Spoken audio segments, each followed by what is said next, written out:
Hi, everyone. Thank you for joining us, hoping that you all are doing well.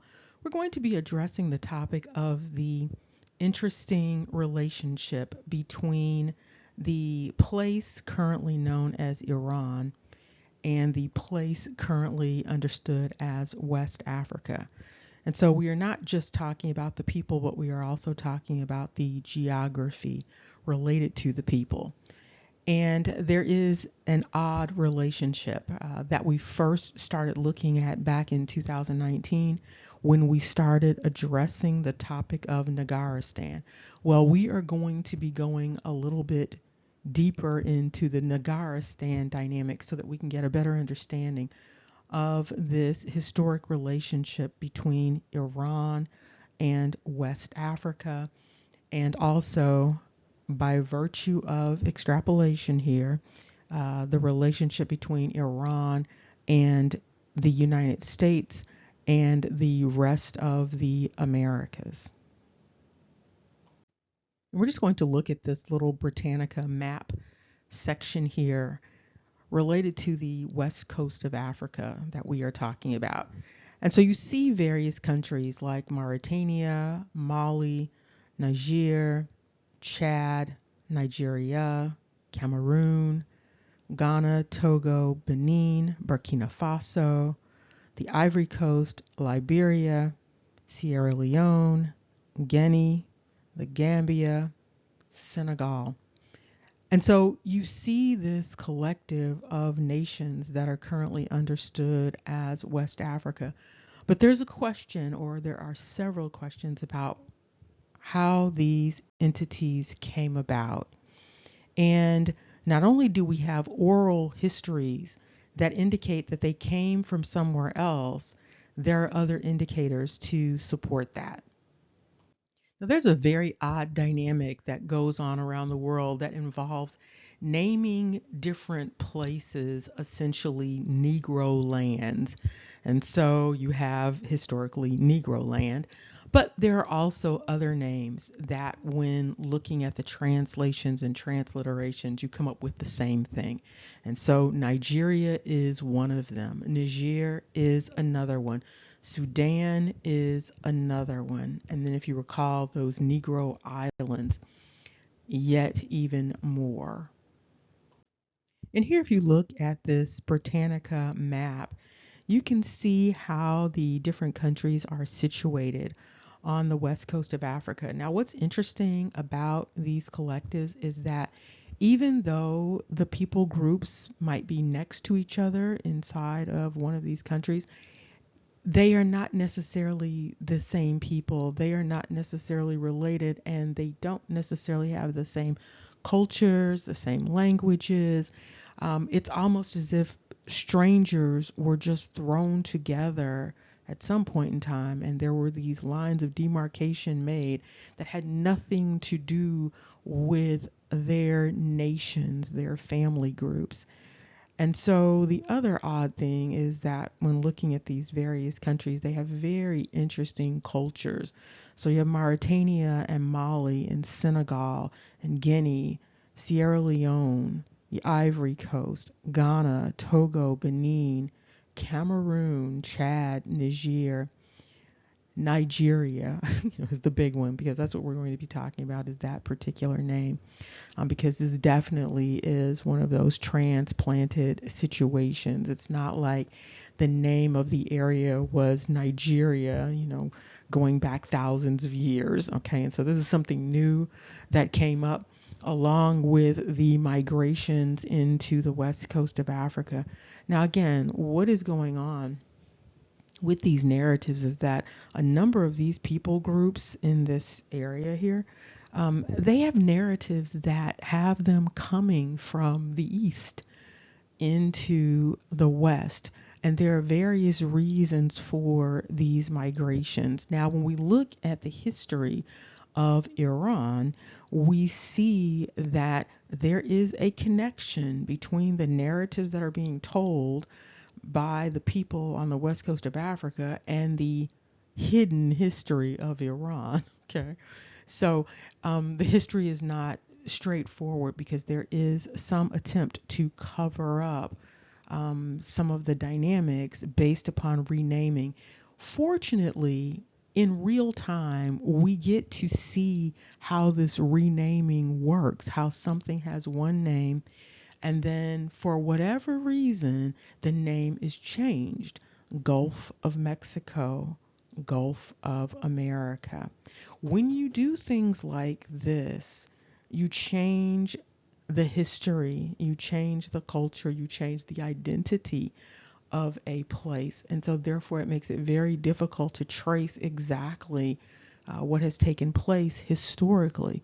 And so, that's what we have with Iran. We have these names that we know about Iran, such as Elam or Persia. But this NigariStan is something that is a bit more covered, and it's not something that's just right out front. And so, for whatever reason, there has been an effort to cover this, and so that people do not make this connection. But by doing a linguistic analysis, we see that that relationship is there, and there is some credence to the narratives that various people groups in Nigeria have related to coming from the East. Now, interestingly, there are some other dynamics related to some other groups, some language dynamics, some other cultural dynamics, some phenotype dynamics going on that make it so that you can see that the people that they are next to are not necessarily their extended family members. And many of them look like people that are back in the East, if you will. And you see this dynamic also related to South Africa. Now, swapping folks around is not something that's new. This has been going on for quite some time. And so you even see in more recent times dynamics such as that Turkey and Greece exchange, if you remember that. Just pick up entire groups of people, move them over into another country, move them into the spaces that the other people were leaving, and then the people that left move them into the old spaces of the people that just came over. Very weird stuff, but it has been done. And so this moving around type of thing serves multiple purposes. So, what we know is that there were conflicts in the Middle East, the Near East, that involved some decimation of populations and also removals of those populations. And so, then on the west coast of Africa, you have individuals who basically have corresponding narratives. And so when you look at different dynamics that are going on the west coast of Africa, you can see the connection to Persia or Iran. Now, let me just give you the global hypothesis. What it looks like is that at some point in time, or various points in time, there were these concerted efforts. Now, this had to be concerted because you have this apparent dynamic going on across the globe. And so, across the globe, there had to be people groups that were colluding with each other to pull this whole thing off. And so, there was an emptying of people based upon skin color, removal of people based upon phenotype, and then placing them collectively together in different spaces. And so just imagine it, pulling all of the darker brown people out of China, pulling all of the darker brown people out of Thailand, pulling all of the darker brown people out of Iraq, pulling all of the darker brown people out of Saudi Arabia, pulling all of the darker brown people out of France, pulling all of the darker brown people out of Germany, out of England, out of Scotland, out of everywhere, and then transplanting them to places and putting them into collectives, again, based upon these phenotypes. Now, one of the reasons for doing this would be to take over the various lands. But there's also something else going on with that. This transplanting of people, creating these new lines of relationships.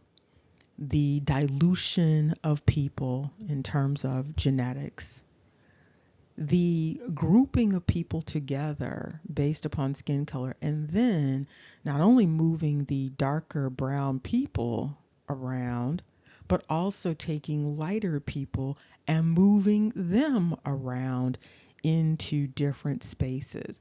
Now they are being moved around or have been moved around for different reasons, but you see this dynamic going on with these collectives of people simultaneously across time, and this recreation of realities that people are having about these histories. And so one of the dynamics that was taking place, or that has taken place, was to move darker brown people to warmer climates. And so having them go to the west coast of Africa, having them go all into the Caribbean, coming into the Americas, having people move around in that sort of way, and also moving people around in the Americas. And so taking people from one geographic space in the Americas and moving them to another space in the Americas, again, based upon skin color. And there's also some indication that people have been moved from the Americas into Europe for various reasons, and also onto the west coast of Africa. We know that for certain based upon the entire Liberia dynamic, and then of course Sierra Leone. So there are a number of removals and migrations going on, and all of this creates quite a bit of confusion. And it also confuses lines of relationship, because what has happened is that people have been separated from their actual family members and then grouped together with people based upon phenotype, okay, loosely based upon skin color. That doesn't mean that these are their next of kin. These are the people they've been placed with to create a fiction of being kin. And this is really interesting because during slavery, one of the things that took place was the development of fictive kin, pretending to be related to people that people were not actually biologically related to, in some instances, to replace the people that they actually were related to. And so there were these formations of these new families that were not based on reality in terms of genealogy.